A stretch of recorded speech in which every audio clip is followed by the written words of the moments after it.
Hello everyone. In this video, I'm going to write your Unit 3 essay on equal opportunity and civil rights that we are going to be doing in class together. So let me get into it. Obviously, I'm wearing my face mask because I am doing this from school. So bear with me. Okay, so this was the prompt that I gave you. I had modified it. You can see that as I highlighted it, this prompt is kind of a more advanced prompt that you can expect in a lot of universities. Sometimes university prompts ask multiple questions. I showed you a couple that I had written in college, or prompts that I had responded to in college, and you saw that there were multiple different types of questions, and you need to be prepared to respond to all the questions that that prompt is asking. This prompt is really asking two questions, right? So it says equality of opportunity, and we made this distinguishment between equality of opportunity and quality of outcome last class. Is a central value in the American political system. Choose either Congress or the Supreme Court and present an argument for why your choice is most responsible for advancing the principle of equality of opportunity in the United States. That's one part of the prompt that you need to respond to. You can think of it as creating two thesis statements essentially to this prompt, but however, I'm not asking you to create or to incorporate a lot of evidence, only 3 pieces of evidence, not very difficult. And then the other part of the prompt says, as an American that has seen the rise of social upheaval and anti-racist social movements this summer, assess the effectiveness of the civil rights movement. And then you can see right here, it gives you pieces of evidence. It says that from this list, you have to use one piece of the following foundational documents, and it tells you use 2 pieces of evidence from the following list of documents from this list. A lot of these documents you can certainly used to support both your theses. You can think of it, this essay, as creating 2 theses. You don't have to, but you can certainly think of it like that. And yeah, I don't know where I was going with that. Okay, so here you can see that this is something I pulled these, or actually I pulled the second one from a student's Pear Deck response yesterday.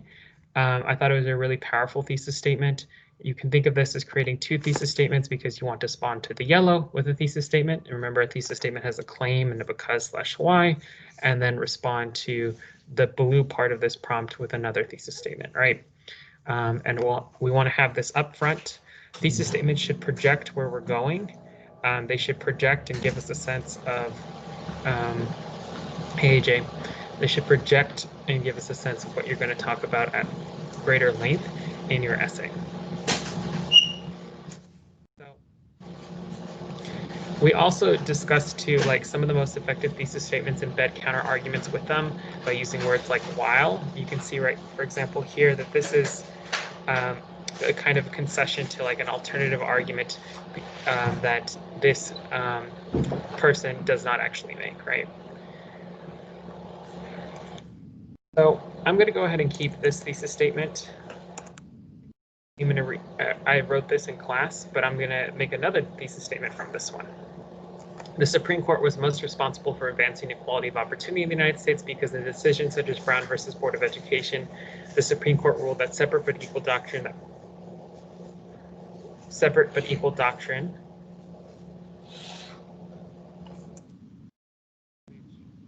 propped up racial segregation in the United States was unconstitutional.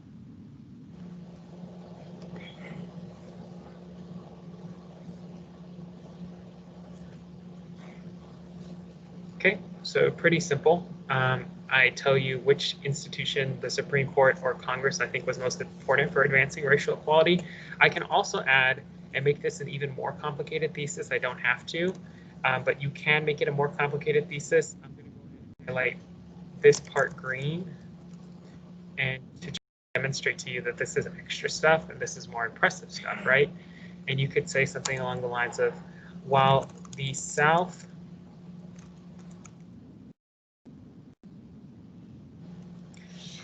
resisted school integration and effectively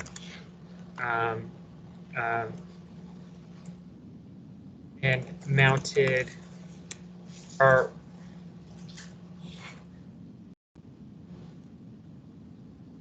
and demonstrated a defiant outlook towards versus board of education decision.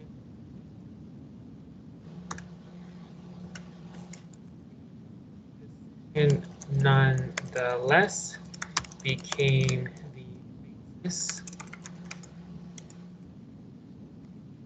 which carries the legal basis, right? Because it provides legal justification by which luminaries like Luther King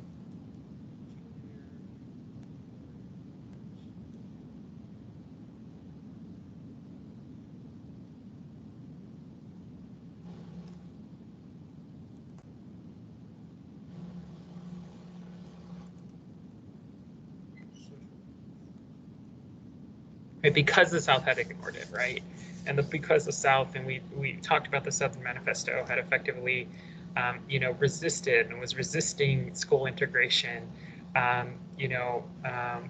There's a great piece that I'll include in this description from The Atlantic that talks about, let me look for the title specifically. That's not it. Nope. Do I have it open?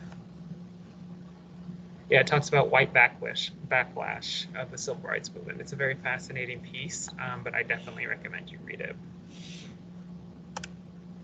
Okay.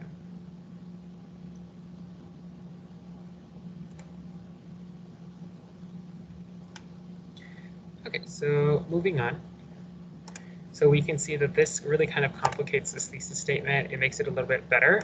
I also want to just emphasize enough that, this prompt is longer and it's asking you to essentially create 2 thesis statements. So is it really wise for you to kind of complicate your thesis already?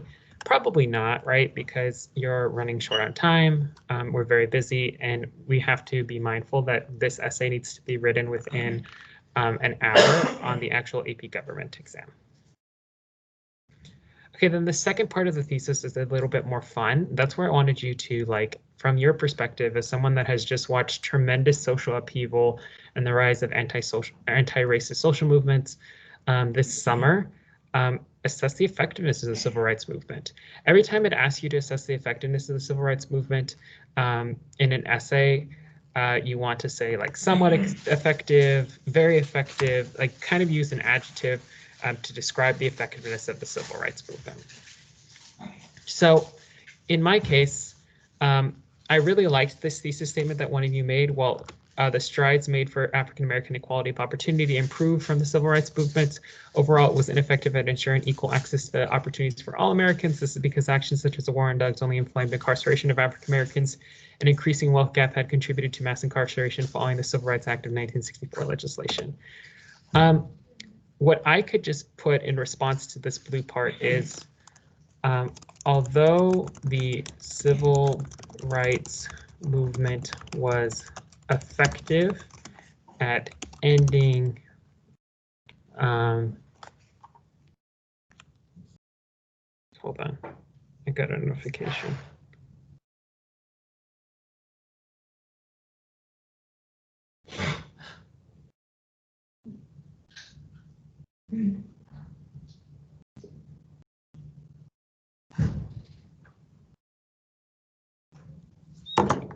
Did your racial segregation?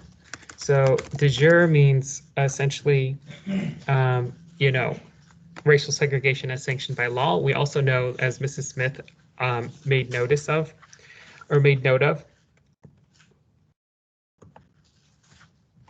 when talking about segregated schools in Georgia, that de facto segregation, meaning, exists in reality but isn't necessarily sanctioned by law, is actually still very prominent.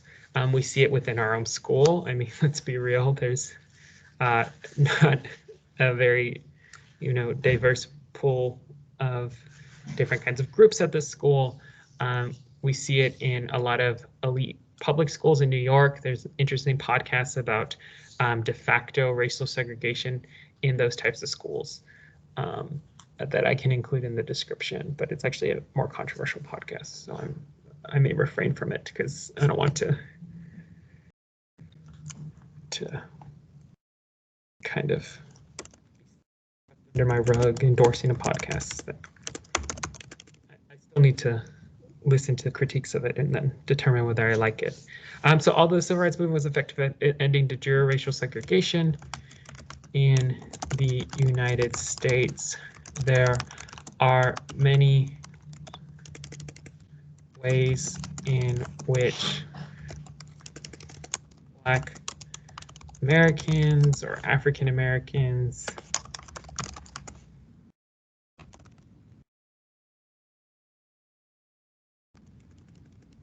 equal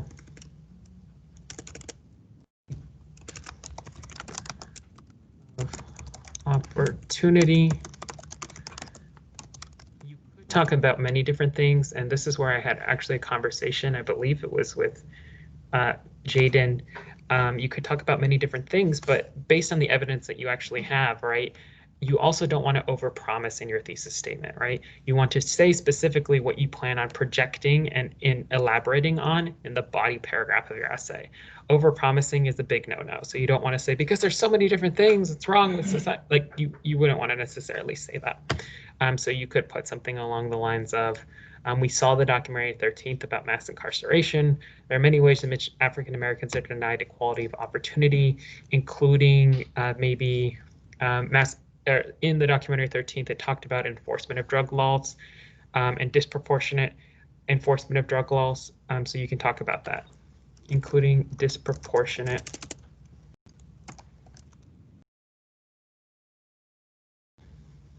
or it also talked about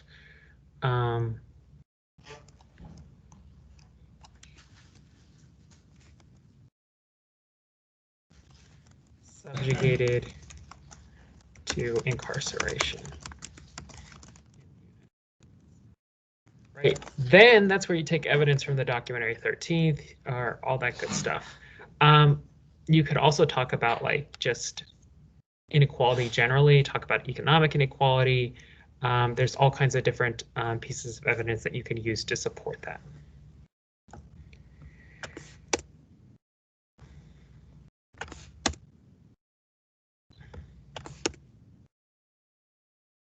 This is kind of extra too. This is an advanced technique, but I really would be impressed if you were able to do this, like kind of embedding counter arguments within your thesis. And then these you can drag all the way down to the part where it says provide an alternative perspective and then actually refute that perspective. Okay, so I actually included references to the pieces of evidence for your use for the essay itself. Just in case you're lost, I did include a reference to the documentary 13th because you can just watch the documentary 13th. I mean, if you don't want to watch the documentary 13th, I don't know what to do for you, my friend, because there's not many interesting things that are coming up in government.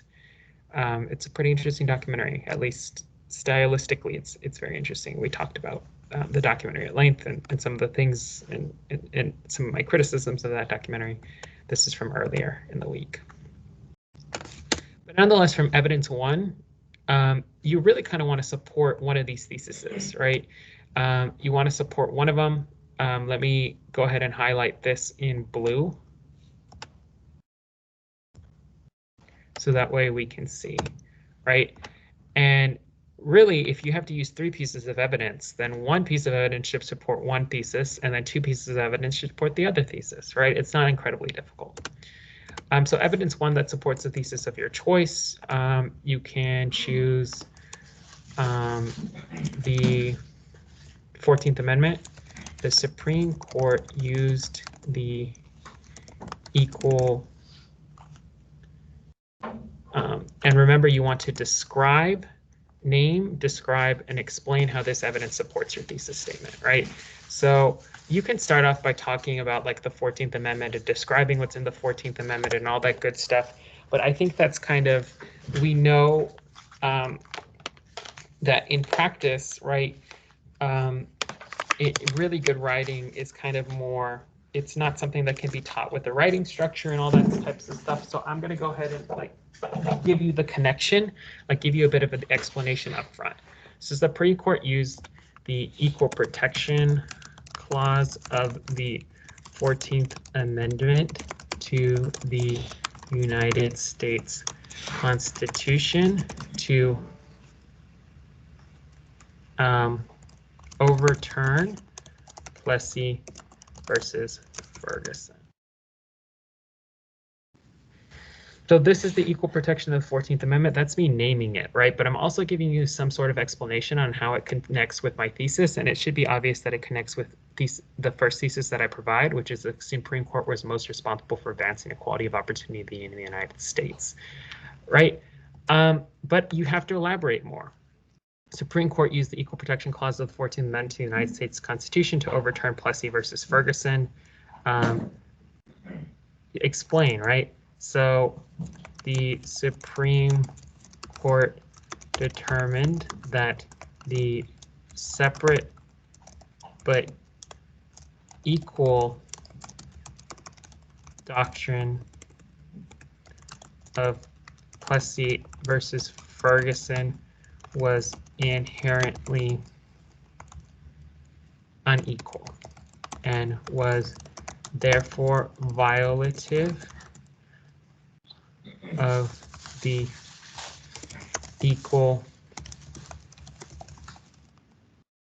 United States Constitution. You might want to explain and elaborate specifically what's the Equal Protection Clause of the Constitution. So let's go ahead and go to Avalon. Go to the 14th Amendment.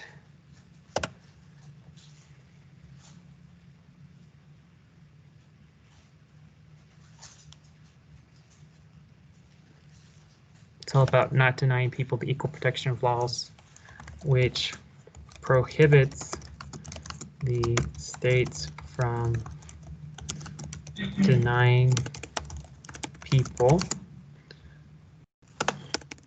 Remember, the 14th Amendment incorporates a lot of the rights of the Bill of Rights and uses a lot of language like geared towards states, which prohibits states from denying people the equal protection of the law.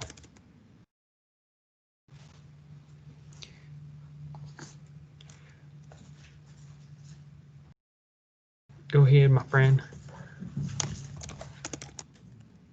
Brown versus Board of Education. So they do this in Brown versus Board of Education. So I want to make that explicit here. In Brown versus Board of Education. You'll notice that I've included Brown versus Board of Education here as well, right? But if you use the 14th Amendment, don't get lazy and use Brown versus Board of Education in your essay. That's not acceptable.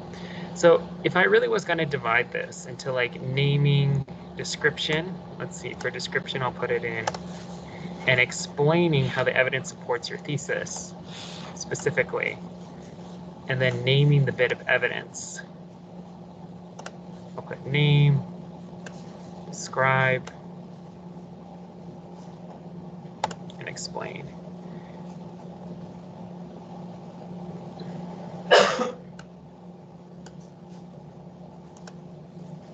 Name, 14th Amendment to the U.S. Constitution,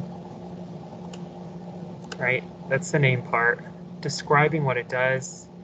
It overturned Plessy versus Ferguson.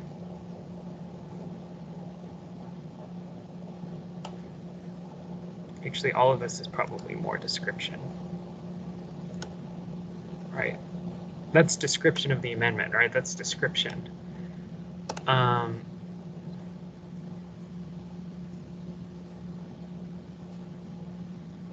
Or actually, this is more explanation, right? Because that's the significance. That's how it's enhancing the quality of opportunity, right? It's overturning the doctrine of separate but equal of school segregation, right? So you can see how I kind of embed the explanation. If you really need that formula, then just name 14th Amendment to the U.S. Constitution, what's relevant about it, describe what's in it, right? Specifically the Equal Protection Clause, and then explain how it relates to equality of opportunity.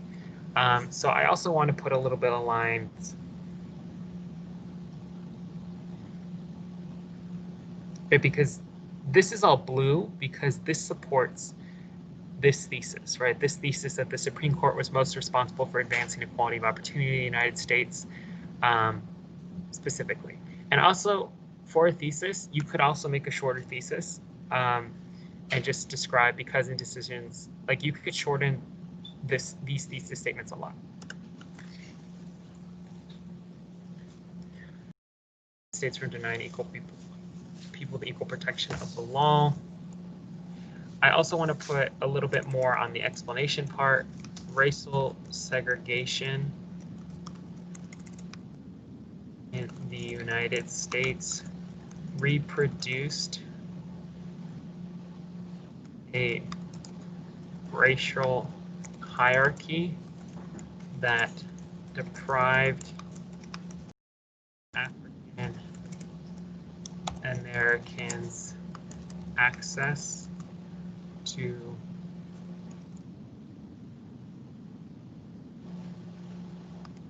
segregation in the United States reproduced a racial hierarchy that deprived African Americans equality of opportunity. But that would also be a good explanation on how that supports this thesis statement, right? This thesis statement that the Supreme Court is most responsible for advancing equality of opportunity. I can also go a little bit further. We talked about how the Supreme Court Justice or the Justice Marshall actually included a lot of social scientific research in his opinion in Brown versus Board of Education. So considering the impact of his decision in this essay as well. So you can put, for example, quality of opportunity in the, or we could put segregation rates in the minds of races, a psychological complex of inferiority among white, of superiority among white race and inferiority among black race. That kind of is in line with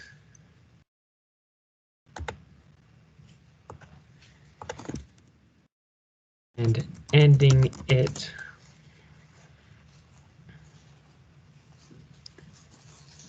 is a rejection of this of legal endorsement of racial hierarchy or something like that. Something interesting like that. It doesn't have to be particularly long, but you can see that all this piece of evidence is, it supports the first thesis statement. You can also talk about the Civil Rights Act, Article 1 of the US Constitution, all that good stuff. Yes, AJ. I'm filming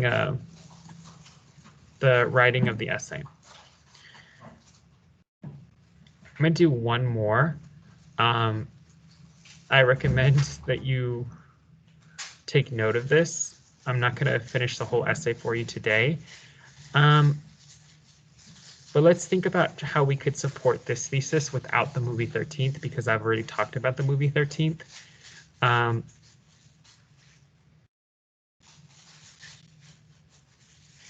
think you could also use probably the ballot or the bullet by Malcolm X, who is very critical of Martin Luther King's approach and thinks, in some respects, it seems in the ballot or the bullet to think that that approach is not going to be effective, that it's not going to end this kind of racial hierarchy and racial terrorism that Blacks were subjected to.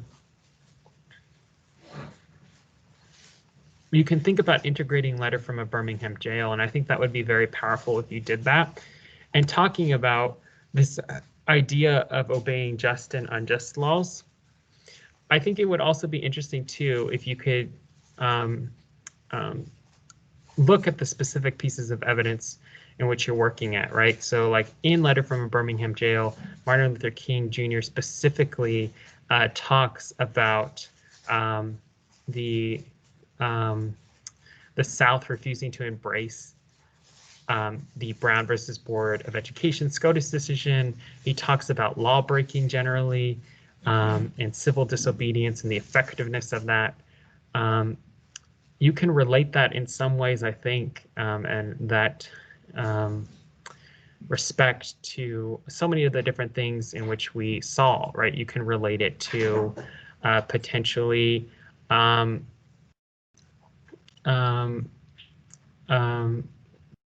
dog whistle politics, right? So Martin Luther King, you know, was criticized by white clergymen. His letter from a Birmingham jail is a response to white clergymen that are telling him, why you got to come to Birmingham, Alabama? We're with you on the civil rights, but why you got to stir up trouble, right?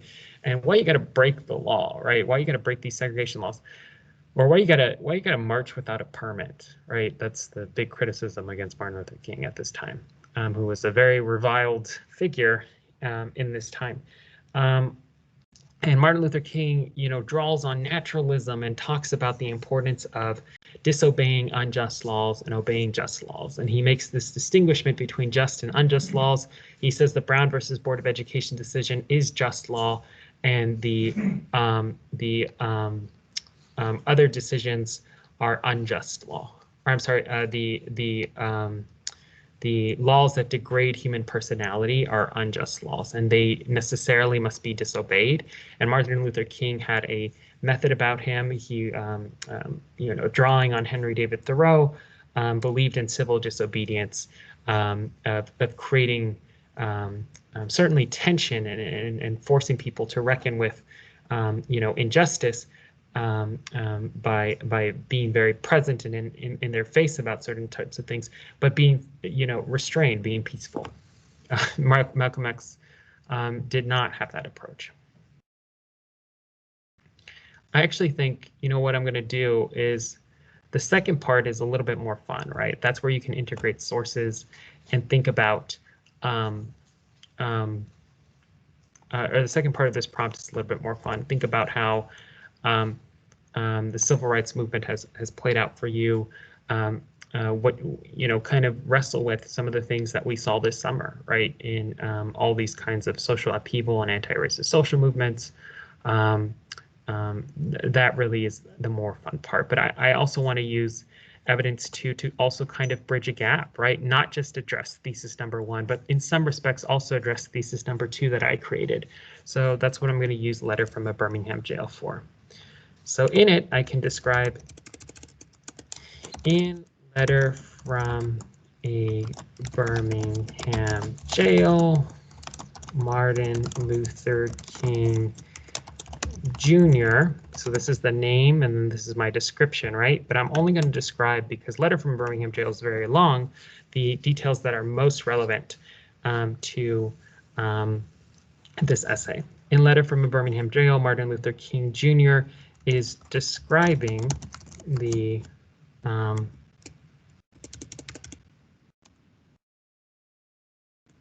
is responding to white clergymen that are dissatisfied with his approach to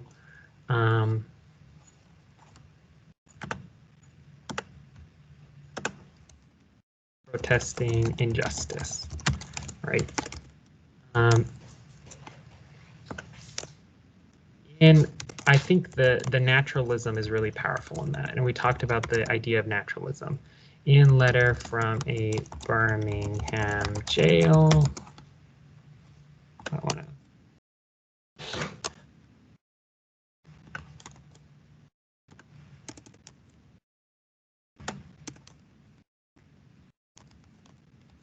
Martin Luther King, or you could just put MLK. It's okay because it's like an AP test, right?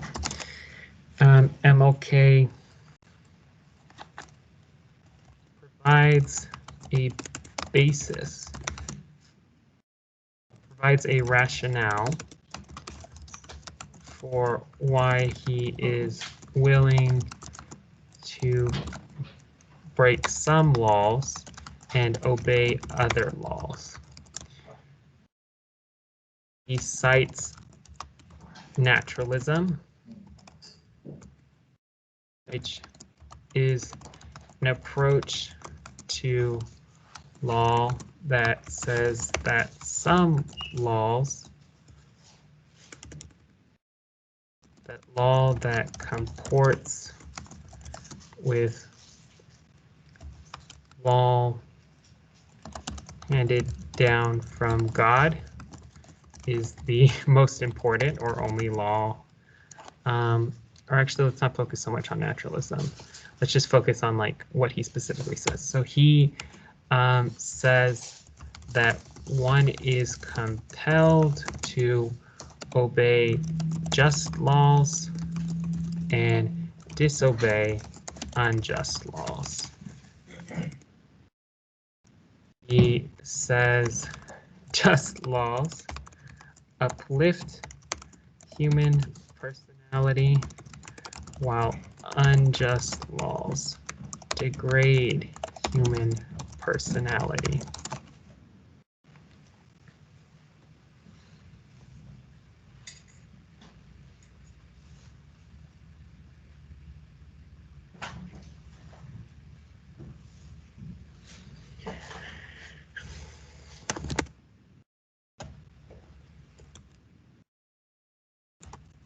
Brown versus Board of Education is one such decision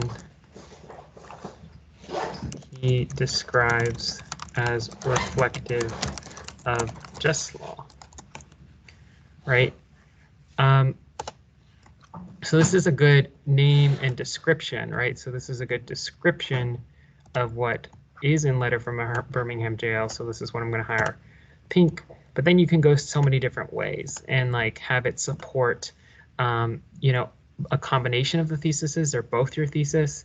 You can talk about, again, the Supreme Court being pivotal, right? It becomes the basis by which Martin Luther King writes his letter from a Birmingham jail speech, right? And you can talk about that and kind of relate it back to thesis number one. Or you can also talk about or relate it to maybe social movements today. Maybe you think that there was undue criticism placed on Martin Luther King's approach to finding or actualizing justice in the same way that there may be, in your view, undue criticism to maybe Black Lives Matter activists trying to search for justice. Instead of, as Martin Luther King would put, scrutiny on the underlying causes, right? There's not as much scrutiny on underlying causes, but there's all kinds of complaints maybe about, you know, riots or burning buildings. It's up to you, right? This is your essay. I don't want to feed your arguments for you. This is really authentically your own. If you think the civil rights movement was effective, then yes, you could put that as well. That's an argument you can make, but just make sure that you're integrating the evidence as much as possible. Integrate 3 pieces of evidence. In the alternative perspective part, provide an alternative perspective. That's going to be easy if you already used like while and although. Just choose one alternative perspective from either of your theses. You could talk about, for example, this one would be an easy alternative perspective. You talk about the Congress being more important for advancing equality of opportunity, and you really kind of want to frame it as Congress is more important for advancing, like, although some may think that Congress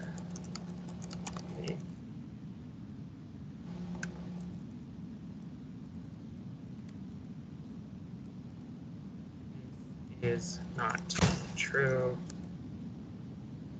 And then explain why, because, and then talk about the Civil Rights Act and elaborate on the Civil Rights Act, use the name, describe, explain, then explain why your position is still more correct, right? So reiterate why the Supreme Court is still more important for advancing equality of opportunity.